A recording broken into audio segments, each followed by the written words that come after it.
आज की खबर में आप सभी का स्वागत है। तो चलिए बढ़ते हैं देश दुनिया की बड़ी खबरों की ओर। राष्ट्रीय जनतांत्रिक गठबंधन बिहार में सुनामी जैसी जीत हासिल कर रहा है। रुझानों और अब तक के नतीजों में एनडीए 200 के करीब या उससे भी ज्यादा सीटें जीतता दिख रहा है, जो बहुमत के आंकड़े से कहीं अधिक है। तेजस्वी यादव के नेतृत्व वाले महागठबंधन को भारी हार का सामना करना पड़ रहा है। गठबंधन 50 सीटों के अंदर ही सिमटता नजर आ रहा है। चिराग पासवान की लोक जनशक्ति पार्टी ने एनडीए के लिए फिनिशर की भूमिका निभाई है। एलजेपी ने लगभग 29 सीटों पर चुनाव लड़ा और 20 से ज्यादा सीटों पर जीत हासिल करके शानदार स्ट्राइक रेट दिखाया है। एनडीए के भीतर भारतीय जनता पार्टी लगभग 90-92 सीटें जीतकर सबसे बड़ी पार्टी बनकर उभरी है। वहीं नीतीश कुमार की जेडीयू ने भी 80 से ज्यादा सीटों पर बढ़त बनाकर गठबंधन को मजबूती दी है। इस बड़ी जीत पर प्रधानमंत्री नरेंद्र मोदी ने दिल्ली में बीजेपी मुख्यालय से कार्यकर्ताओं को संबोधित किया। उन्होंने जीत का श्रेय बिहार की जनता को देते हुए कहा, बिहार के लोगों ने गर्दा उड़ा दिया है। दिल्ली में हुए कार बम धमाके की जांच आज की सबसे बड़ी खबर है। एनआईए और दिल्ली पुलिस की टीमें कई राज्यों में छापेमारी कर रही है। जांच एजेंसियों ने इस हमले के मुख्य आरोपी डॉक्टर उमर नबी की पहचान की है। सुबह जम्मू कश्मीर के पुलवामा में सुरक्षा बलों ने उसके घर को बुलडोजर से ध्वस्त कर दिया है। इस आतंकी साजिश के तार फरीदाबाद की अल फलाह यूनिवर्सिटी से जुड़ रहे हैं। जांच के सिलसिले में यूनिवर्सिटी में लगातार छापेमारी हो रही है और कुछ प्रोफेसरों की भूमिका की भी जाँच की जा रही है।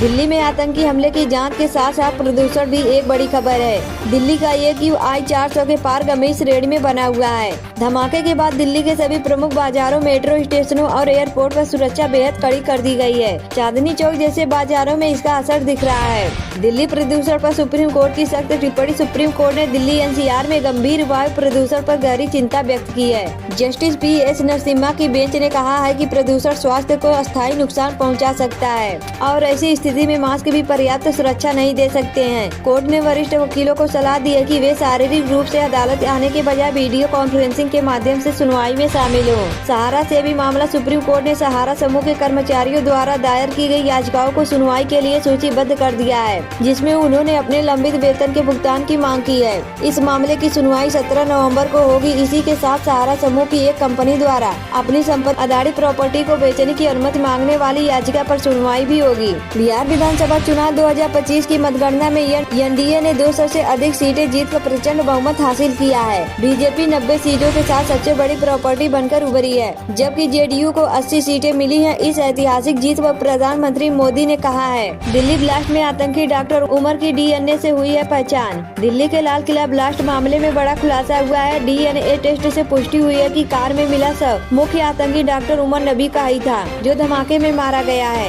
दिग्गज अभिनेत्री कामिनी कौशल का निधन। हिंदी सिनेमा की दिग्गज और वायुवृद्ध अभिनेत्री कामिनी कौशल का 98 वर्ष की आयु में निधन हो गया है।